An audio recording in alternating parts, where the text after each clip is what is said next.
Picture the best king who ever lived. Not powerful, not feared, genuinely good. Under his rule there were no wars, no famines, no plagues. Humans lived for centuries without aging. The earth gave food without labor. Rivers ran with milk. Trees dripped honey.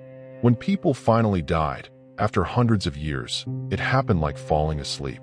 Peaceful, complete. The Greeks called it the Golden Age. The king who built it was Cronus. The same Cronus who was eating his own children every time his wife gave birth. Both of those things are true simultaneously. And the fact that they are, that the greatest era in human history was being run by a man swallowing his newborn sons and daughters alive, is the darkest thing in all of Greek mythology. Not because Cronus was a monster, because he wasn't. In the next 10 minutes, you're going to find out 3 things that no mythology channel puts in the same video. Why Cronus was the most justified ruler in the history of the Greek gods, and how that justification destroyed him. The Golden Age secret that historians skip, what was actually happening while humans lived in paradise. And the one fact about Zeus that makes the entire story of Cronus collapse into something much darker than a villain eating children. By the end of this, the monster is not going to look like a monster. He's going to look like every powerful person who ever lived long enough to become what they hated. To understand Cronus, you have to understand what he was rebelling against. His father Uranus was the sky itself, the first king, the original ruler of everything. And Uranus was genuinely terrible. He had children he found ugly, the Cyclopes, the 100-handed giants. And rather than accept them, he stuffed them back into Gaia, his own wife, back into her body. While she was still alive, the pain was constant, unending. The kind of suffering that has no language for it because nothing like it had ever existed before. Gaia begged her children to stop Uranus. Every one of them refused, except Cronus. He was the youngest, the least powerful, the one with the most to lose. And he said yes. He hid in the dark with an adamantine sickle his mother had forged from the bones of the earth itself. He waited, and when his father came, he castrated him with one blow and drove him from the throne forever. Every mythology video tells this story as the beginning of Cronus's corruption. But read it again.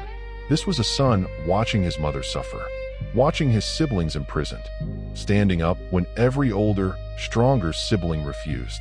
There is nothing corrupt in that moment. There is only courage. Cronus was a hero first, and the Greeks knew it. The Golden Age didn't happen despite Cronus.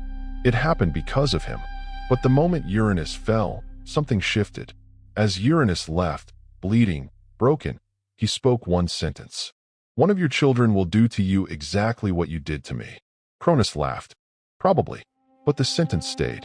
It always stays with people who know in their hearts that what they did was the kind of thing that gets done back.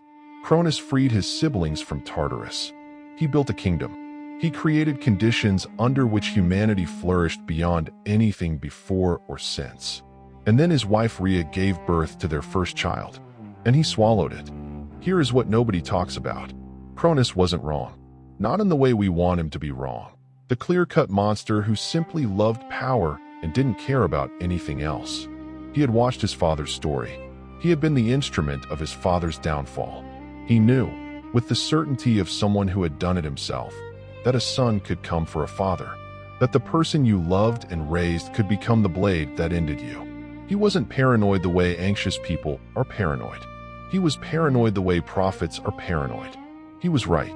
Zeus did exactly what he feared. The prophecy came true in every detail. And yet knowing that doesn't make what Cronus did forgivable. Because the children he swallowed were not prophecies. They were Hestia, Demeter, Hera, Hades, Poseidon, real, alive, conscious inside him in absolute darkness. Growing in there, waiting. Now here is the layer every mythology channel misses completely. While Cronus was swallowing his children, while this horror was happening inside his own palace, outside those walls, humanity was living in paradise. The Golden Age. Think about what that means. The king who built the greatest era in human history was simultaneously committing the most intimate atrocity possible. 2 things happening at once, both completely real. The Greeks weren't telling a story about a bad king who created a bad world. They were telling something much more unsettling, that the greatest flourishing can coexist with the deepest private darkness, that the person building paradise for the people outside his walls can be a monster to the people inside them. This is why Cronus haunted the Greeks more than almost any other figure, because they recognized it. Rhea watched 5 children disappear. 5 times she held a newborn. 5 times Cronus took it. The 6th time she went to Gaia, the same mother who had sent Cronus against Uranus, and she asked for help. Gaia gave her the same answer she had given Cronus. Here is a stone. Wrap it. Hand it to him. Let the child escape. The pattern repeats exactly. Mother suffering under a tyrannical partner. The youngest child hidden and raised in secret. The child who survives grows up to destroy the father. Uranus to Cronus. Cronus to Zeus. The same story. Different names. Different generation. When Zeus finally returned, disguised as a cupbearer, he slipped an emetic into Cronus's wine. Cronus vomited up every child he had swallowed. Hestia first, then Demeter, Hera, Hades, Poseidon. 5 gods expelled from darkness into light, furious and ready for war. The Titanomachy lasted 10 years. At the end of it, Cronus was defeated, stripped of his throne, and cast into Tartarus, the same prison he had once liberated his siblings from, the same prison his father had used. The wheel completed exactly 1 full rotation. Now here is the question every mythology channel avoids. What did Zeus do after he won? He imprisoned the Titans in Tartarus. He ruled through fear and overwhelming force. He punished mortals who stepped out of line with devastating consequences. He created a divine order held together by absolute authority and the constant threat of destruction. In other words, he became Cronus, not the child-eating version, but the fundamental version, the ruler who seized power through rebellion and then spent his entire reign ensuring no one could do the same to him. The Greeks never resolved this. They didn't try to. They told the story of Cronus and then told the story of Zeus doing the same things, and called one a monster and one a king. The only difference between them was who won. In some versions of the myth, not the most popular ones, but the ones the Greeks told quietly, Cronus was eventually released from Tartarus.